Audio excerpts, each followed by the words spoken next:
At the funeral, a canine dog jumped onto the veteran's body. What happened next left everyone in tears. Let us know where you're watching from, and don't forget to subscribe if you're new to our channel. In the solemn quiet of the old stone church, where whispers of the past echoed softly through arched corridors, the community of Pine Grove gathered to bid farewell to one of their bravest souls, Thomas McAllister. At the altar, under the muted light filtering through the rose window, lay a simple casket adorned with a flag, a testament to a life of valor.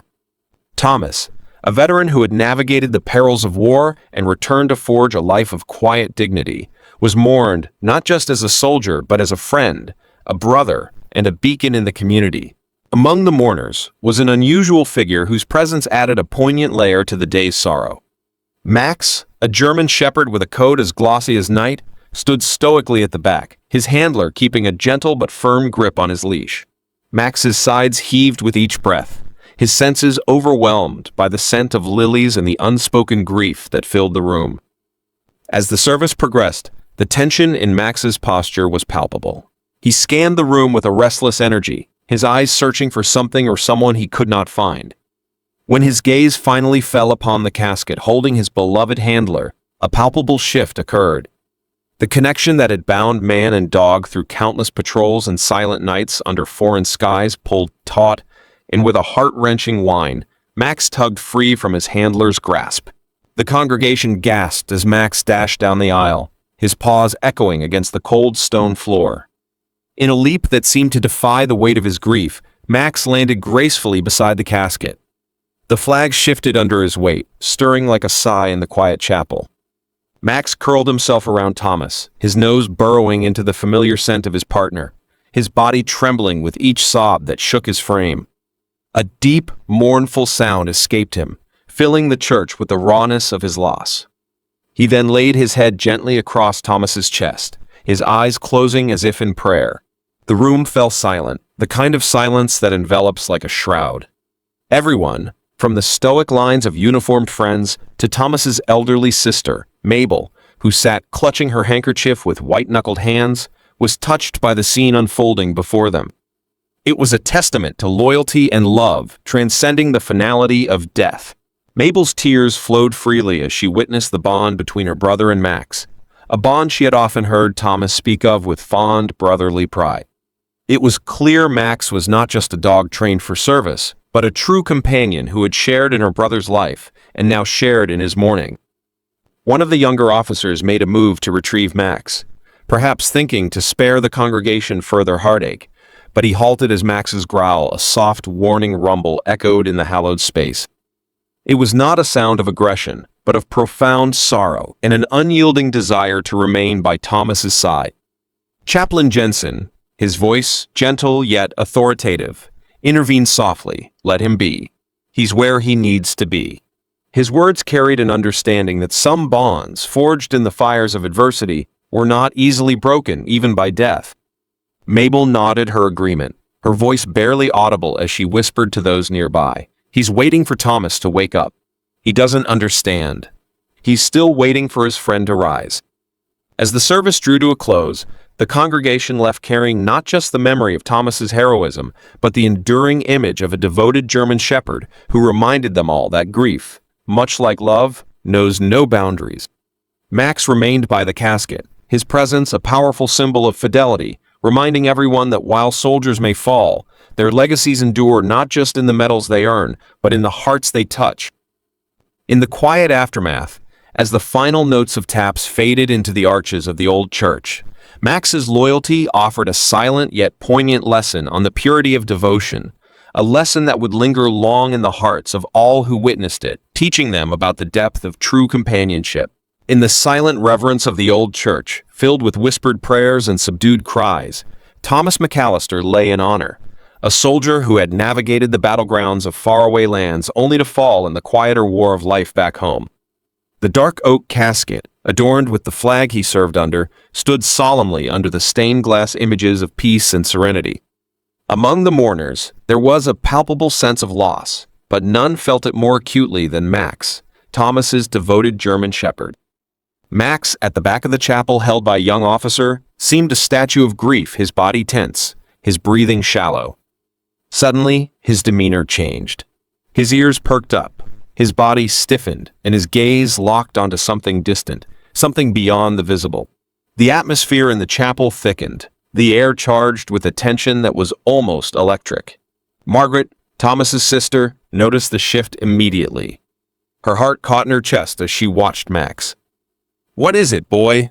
she whispered, her voice trembling with a mix of fear and awe. Max remained unresponsive, his attention fixed on a point beyond the mortal reach, his eyes wide and unblinking. Sergeant Dwayne Carter, a comrade of Thomas from their service days, voiced the question on everyone's mind. What's he looking at? His voice was rough, tinged with unease. No one had an answer. The soldiers looked around nervously, their discomfort palpable. Then, as if touched by a gentle breeze, Max's demeanor softened. He whimpered softly, a sound of questioning more than sorrow. His tail gave a slight wag, and he sniffed the air as if detecting a familiar scent on a wind only he could feel. Slowly, he relaxed, his muscles loosening slightly, yet his attention never wavered from his unseen focus. The chaplain, an elderly man who had seen many pass from this life, spoke softly, his voice a soothing balm in the thick air of morning. "Sometimes," he said, "dogs see what we cannot." His words seemed to hang in the chapel, a profound acknowledgement of the mystery surrounding them. Just as suddenly as he had tensed, Max blinked, letting out a long sigh that seemed to draw the heavy air out with it. He lay down next to Thomas's casket, resting his head gently against the side, his body language one of complete surrender to his grief. Margaret stepped forward, her movements hesitant. She stroked Max's head, her touch gentle. "It's all right," she murmured, though her voice cracked with emotion. Max responded with a small nudge of his head, accepting her comfort yet wholly consumed by his loss. In that moment, the chapel was enveloped in a profound silence, a collective breath held in by all present. It was as if time itself paused, honoring the bond between a man and his dog, a connection that transcended words, transcended life itself. Sergeant Carter finally broke the silence, his voice reflective. I've never seen him like this before. His words were soft, filled with wonder and a deep sadness. The soldiers around him nodded. They had known Thomas, had known Max as the fierce and fearless protector. Now, they saw a different side, a vulnerability that was as heart-wrenching as it was beautiful. The chaplain offered a final thought, a quiet conclusion to the day's emotions. "Dogs don't grieve like we do," he said, his gaze lingering on Max and the quiet figure of Thomas beside him. "But they grieve nonetheless." As the service drew to a close, the mourners filed out, each carrying with them the image of Max, lying faithfully beside his fallen companion. It was a testament to loyalty, to the depth of connection that forms in the quiet moments between battles, in the shared silences more than in spoken words. For Margaret, and for all who witnessed Max's vigil, it was a reminder that love, in its purest form, knows no boundaries, not even those set by death. In the hushed solemnity of St. Mary's Chapel, the congregation gathered to bid farewell to Thomas Hadley, a decorated soldier whose bravery was matched only by his compassion. At the front, beneath the soft light filtering through the stained glass, lay Thomas, silent and dignified. His loyal companion, Max, a robust German shepherd, was visibly tense, his stance rigid with a sense of duty that had not yet been relieved. As the chaplain, a wise old man known for his comforting presence, spoke softly of service and sacrifice, Max's attention never wavered from the casket. Suddenly, the dog's posture shifted. He stood upright, his ears perked in a fleeting moment of alertness that rippled through the chapel. It was as though he was listening for a command, one last order from his beloved handler. Margaret, Thomas's sister, caught in her own well of grief, watched Max intently. Whispering to the chaplain, she asked with a voice laden with sorrow, "Is he?" Her words trailed off, but her meaning hung clear in the air. "He's standing guard," the chaplain replied softly, understanding her unspoken question. "Let him be." Then, as though the final word had been given, Max relaxed. His tail uncurled, his body's tension eased, and he let out a long, slow breath. In this poignant release, Margaret saw not just resignation, but a sentinel's last act of duty. Max's eyes, once scanning for threats, now softened as he gently placed his head beside Thomas, a final, silent salute to his fallen comrade. The chapel filled with a palpable stillness, the kind that speaks louder than any words.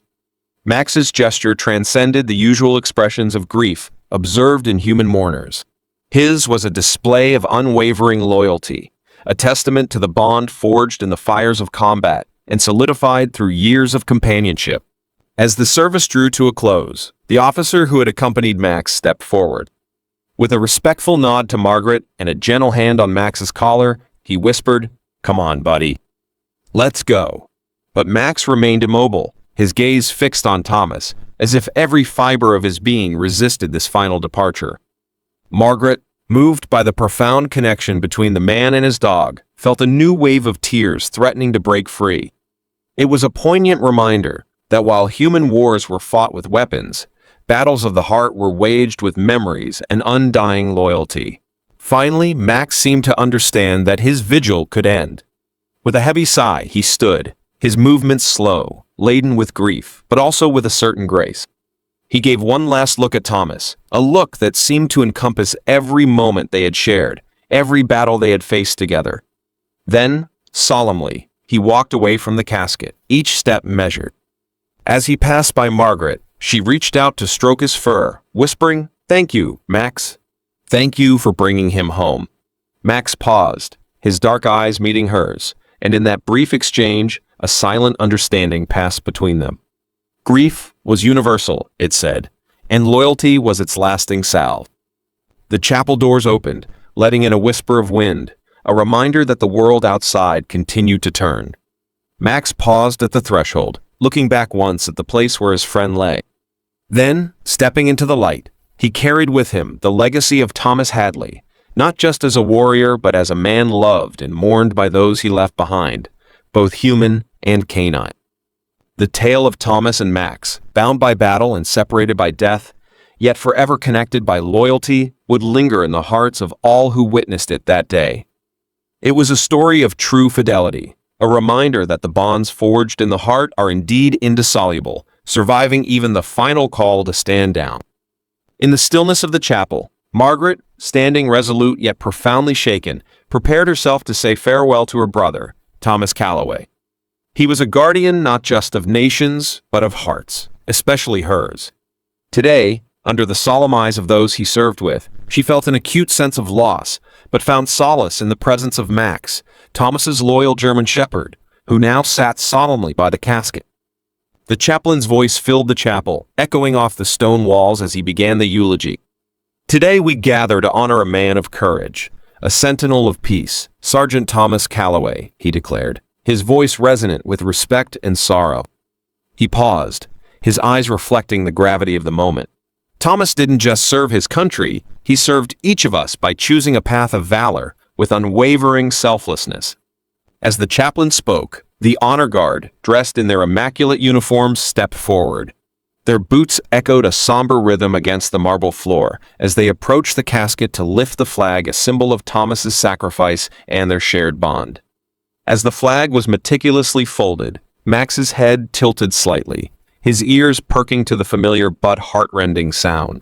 Margaret watched, her breath catching in her throat as the soldiers handed her the flag. On behalf of the President of the United States and a grateful nation, one of the officers began solemnly, "Please accept this flag as a symbol of our appreciation for your brother's honorable and faithful service." The weight of the flag in her hands felt like the weight of the world, each fold carrying memories of Thomas, each star a reminder of his legacy. Outside, the 21-gun salute commenced, the reports punctuating the heavy air, each shot a stark reminder of the reality they now faced. Margaret felt each blast resonate like a drum against her chest, but Max remained motionless, his gaze unwavering from the casket, embodying a sentinel's final vigil. Then, as the bugler played taps, the mournful notes weaving through the chapel, a palpable grief enveloped the gathering. Max's head bowed, his body seeming to shrink with each note. The song, slow and poignant, seemed to draw the last thread of strength from him. As the final note lingered and faded into a profound silence, Max did something unexpected. With a dignity that mirrored his partner's, Max slowly laid his body down next to the casket, his side pressing against the cool wood, his sigh deep and resigned. It wasn't a signal of defeat, but a submission to a reality he could no longer fight against. This was his farewell, his command fulfilled, his duty done. In the breathless quiet that followed, not a single mourner stirred. Max's gesture, a poignant image of fidelity and mourning, left the room in tears, each person reflecting on the unspoken bond between a soldier and his loyal companion. Margaret, her fingers entwined in Max's fur, felt a rush of gratitude mixed with pain. Max's loyalty to Thomas, even in death, spoke of a devotion that transcended words, transcended life itself. As the congregation slowly began to disperse, each person carried with them the image of Max, steadfast by the casket. For Margaret, the reality that Thomas was truly gone settled heavy in her heart. Yet, seeing Max's unwavering dedication, she realized that the love and loyalty Thomas had cultivated in life would linger as enduring and steadfast as the memory of the man himself. The funeral ended, not with the closing of a grave, but with the opening of countless hearts to the profound truths of loyalty, sacrifice, and the unbreakable bonds that define the finest among us. His pace measured, each step a somber march toward the final goodbye. Margaret followed closely, the flag now a shroud of both honor and sorrow draped over her aching heart. She could feel every eye upon them, every silent salute to her brother's sacrifice. As they neared the gravesite, the solemnity of the procession deepened, the only sounds the crisp commands of the honor guard and the soft crunch of grass underfoot. Max, at her side, walked with a dignity that belied his grief, his coat gleaming under the weak sun, his head held high, yet his heart heavy. Arriving at the gravesite, the honor guard meticulously positioned themselves, their movements a choreographed tribute to a fallen hero. The chaplain stepped forward, his robes fluttering slightly in the gentle breeze, and began the committal service. His words rose and fell, a soothing cadence over the crowd, speaking of valor, of loss, and of the indomitable spirit of those who serve. Max, standing beside Margaret, seemed to absorb every word, his ears twitching at familiar phrases, perhaps reminiscent of commands he once obeyed beside Thomas. As the chaplain concluded his eulogy with a final prayer, the air filled with a hushed reverence, the congregation holding its breath as they faced the poignant reality of farewell. Then, the silence was pierced by the crisp volley of the salute, the sharp reports echoing like heartbeats across the cemetery. Max's ears flicked back, a subtle recognition of the honor being rendered. Margaret flinched with each shot, the sound a stark reminder of her brother's ultimate sacrifice. Yet, as she glanced down at Max, she found a silent fortitude reflected in his poised demeanor. As the bugler played the first haunting notes of taps, a deep, mournful melody that seemed to weave through the very soul, Max closed his eyes briefly, his head bowing in respect. The notes carried on the wind, a final farewell, stirring the leaves in the hearts of all who listened. When the last note faded into the solemn air, a profound stillness enveloped the gathering. It was in this moment of deep silence that Max did something unexpected. With a grace that seemed born of profound understanding, he stepped forward, placing a single paw on the casket. His gesture, simple yet profound, spoke volumes. He turned his head to look at Margaret, his eyes holding a glimmer of something beyond mere animal understanding, recognition, perhaps, or acceptance of his role now as both guardian and remembrancer of his fallen comrade. Margaret, moved beyond words, knelt down beside Max, her hand finding comfort in the warmth of his fur. "You understand, don't you, boy?" she whispered, her voice thick with emotion. Max nuzzled her hand gently, his response a balm to her fractured spirit. As the congregation began to disperse, leaving the family to their private grief, Sergeant Carter approached Margaret and Max. His expression was solemn, his salute to Max respectful. "He's not just a dog," he said softly, affirming what all had witnessed. "He's a soldier." The chaplain's earlier words echoed in Margaret's mind as she looked down at Max, who now sat quietly, his duty discharged, yet his vigilance undiminished. "Love doesn't leave so easily," she repeated, the truth of it resonating deep within her soul. In Max's steadfast presence, Margaret felt a thread of continuity, a sense of enduring connection that transcended even death. As the sun began to set, casting long shadows over the cemetery, Margaret stood up, taking one last look at the grave, the flag clutched to her chest. With Max by her side, she stepped forward into the waning light, each step a testament to carrying forward the legacy of love, loyalty, and unwavering duty that her brother, and now Max, embodied. It was not just a farewell, but a passing of the guard, from one faithful heart to another, under the watchful eyes of eternity. In the tranquil hush of the cemetery, as the final words of the chaplain resonated under the canopy of somber clouds, Thomas Calloway was honored not just as a soldier, but as a brother, a friend, and a guardian. The crisp air was punctuated by the chaplain's voice, recounting tales of bravery and the unbreakable bond between Thomas and his loyal German shepherd, Max. As the folded flag was secured atop the casket, Max, standing stoically beside the grave, seemed to absorb every accolade and anecdote, his ears twitching at the mention of his name. It was as though he was listening for Thomas's voice among the murmurs of the crowd, awaiting a command that would never come. Margaret, clutching the flag to her chest, watched Max with a heart swelling with pride and shattering with grief. Then, in a moment charged with a palpable intensity, Max moved. He approached the casket with a dignified grace, his movements deliberate. Reaching out, he placed his paw gently upon the polished wood, a gesture so fraught with loyalty and farewell that it hushed the murmuring crowd into a deep, resonant silence. It was a soldier's salute, a protector's promise, a friend's goodbye.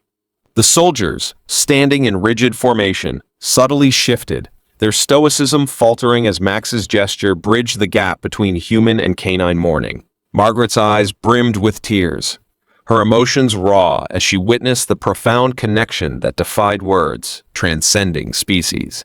As Max withdrew his paw and stepped back, he let out a soft sigh, a sound so laden with finality that it echoed through the silent crowd. He returned to Margaret's side, his duty fulfilled, his vigil concluded. Margaret bent down to stroke his fur, whispering a choked, "Good boy," her voice a whisper lost to the wind. The chaplain continued, his voice a soft echo across the graves. "Let us remember not just the soldier, but the soul, the courage, the love, the unwavering fidelity."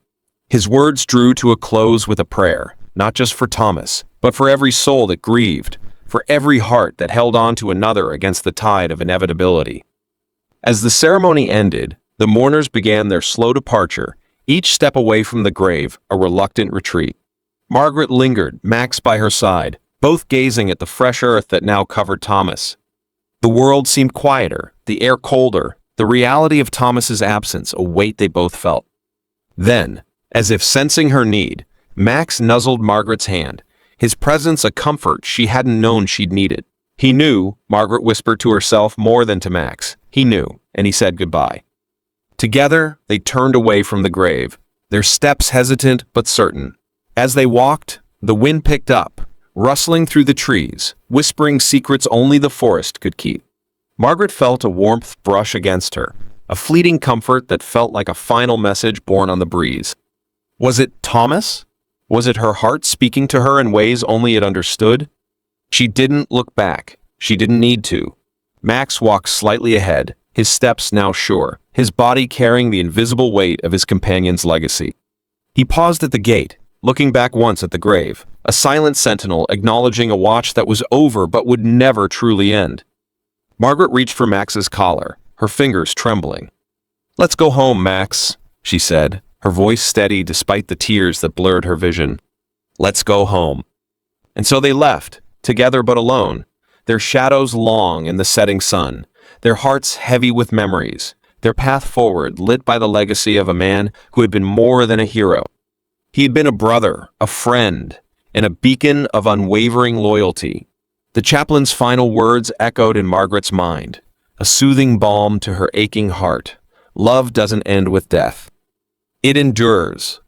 It changes the world. It changes us.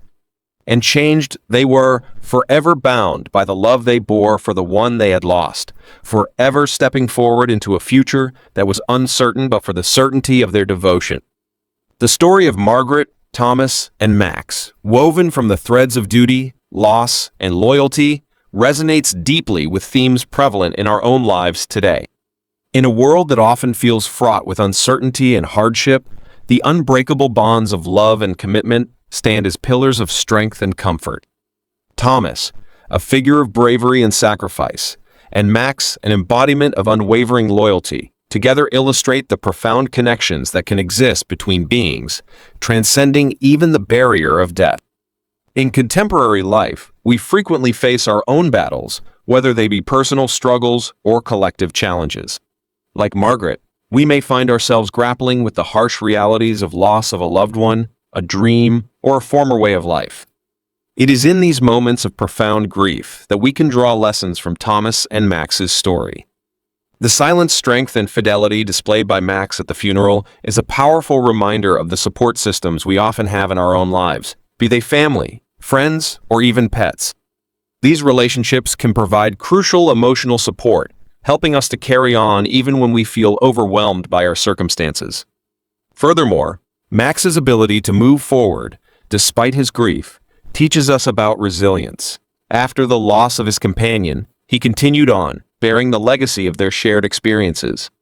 In our lives, when we face loss, we too must find ways to carry forward the legacies of those we have lost.